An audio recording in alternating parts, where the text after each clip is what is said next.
Halo, salam jumpa kembali para calon penerima sakramen Krisma Paroki Belinyu.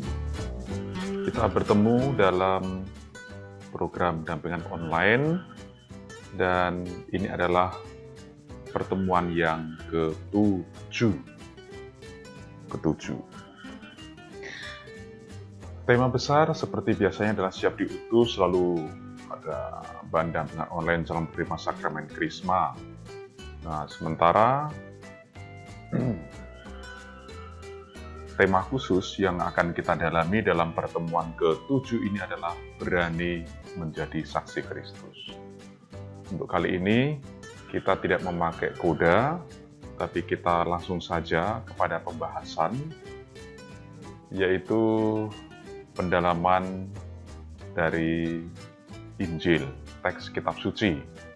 Silahkan kita buka, yaitu dari Injil Lukas pasal 24 ayat 13 sampai 35. Ya, jadi silahkan diperhatikan sendiri, nanti dibaca dengan baik teks Injil Lukas pasal 24 ayat 13 sampai 35. Kurang lebih di dalamnya itu mau disampaikan beberapa hal begini. Injil dan semua teks kitab suci perjanjian baru itu rangkuman kesaksian iman orang-orang beriman di masa gereja pertama. Kesaksian iman orang-orang yang percaya di masa gereja pertama, gereja perdana. Yang kedua, mulai dari para rasul, kemudian komunitas pertama orang Kristen, iman kepada Yesus Kristus tersebar luas.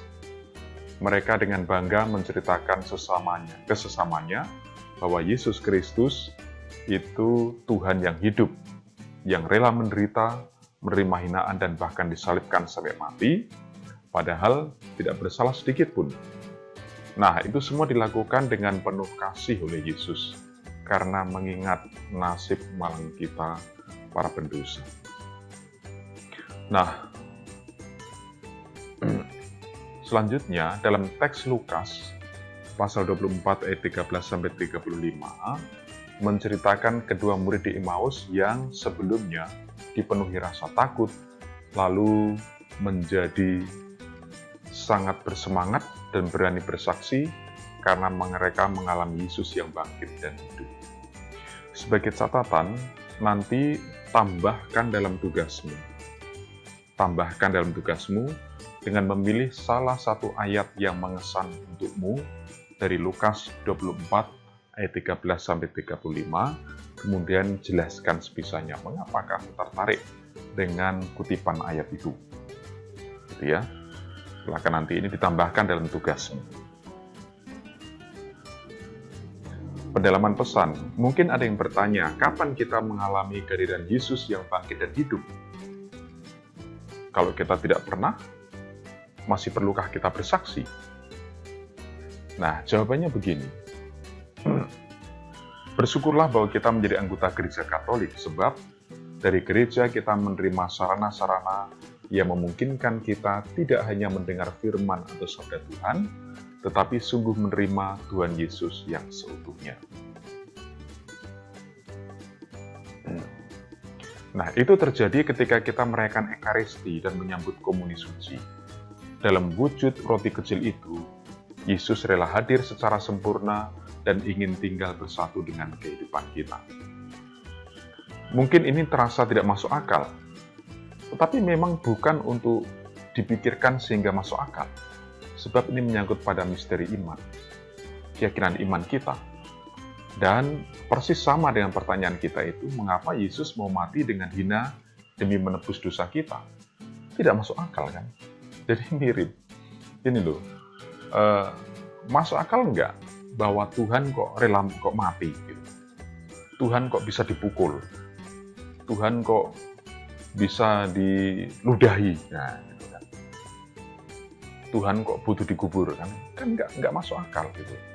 Ya itu kalau pikiran manusiawi kita enggak mungkin memikirkan keilahian tentang Tuhan itu dengan pikiran manusia kita yang cetek, yang dangkal. Nggak bisa dibandingkan. Gitu. Kalau kita memaksakan diri, kita sebenarnya akan mengukur kekuasaan Allah itu dengan kekuatan kita. Tidak mungkin. maka juga bagaimana mungkin Yesus hadir dalam komuni suci, dalam roti kecil itu. Yang tidak mungkin bagimu, mungkin bagi Allah. Nah, itu dia. Nah, jadi, begitulah cara Tuhan mencintai kita. Tuhan itu ingin kita menjadi saksi cintanya. Jadi setelah kita mengalami secara nyata kehadiran Tuhan dalam Ekaristi, ya, lalu terus kita diajak bagaimana pengalaman dicintai Tuhan itu bisa kita bagikan kepada yang lain. Nah, itu maksudnya. Nah, yang lain itu ya bisa dalam arti mungkin orang tuamu, saudaramu, anggota keluargamu, kan begitu. Dan juga orang-orang di sekitar, mungkin sahabatmu, dan lain sebagainya. Nah, kita langsung saja kepada tugas. Yang pertama, buatlah contoh tiga saja cara nyata yang bisa kamu lakukan untuk bersaksi kepada orang lain bahwa kamu bangga menjadi orang Katolik.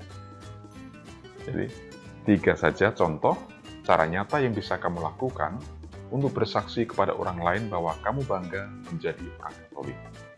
Nah, terus yang kedua yang tadi itu, jangan lupa tugas memilih ayat tadi itu.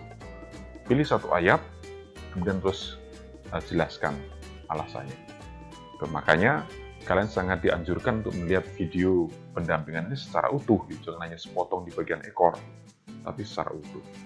Bagus kalau berulang-ulang sehingga kamu tahu, kamu bisa menangkap sebenarnya apa sih pelajaran, inti pelajarannya. Gitu. Begitu ya, semoga Tuhan memberkatimu dan semua persiapan kita berjalan dengan baik. Amin.